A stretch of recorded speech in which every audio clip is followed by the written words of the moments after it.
Good, good. What about you? Shankar sir, today we are going to erect the scaffolding Okay, in the building area. okay, So just want to know what are the procedure, so what is required, please Okay. explain me. Does the permit is required for that or what?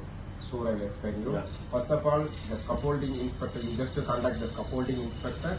Okay. He knows the permit requirement and also tag requirement. Okay. But still, I will inform you that there are 3 types of scab tags there. Yeah. If that scaffolding is green tag, it means it's safe to work. Red tag, it's not safe to work. Yes, yeah. Yellow tag, there is yellow color tag also there. The means of yellow tag, the scaffolding is incomplete. Means the work still in Yeah, progress it process. is in the process. Yeah, yeah. So you have to make sure that this one. Okay. Remaining all the requirement, you can check with the scaffolding inspector. He will Okay. explain you well. But prior to start the work, scaffolding inspector should sign the Okay. green color scab tag. Then only you can start the work.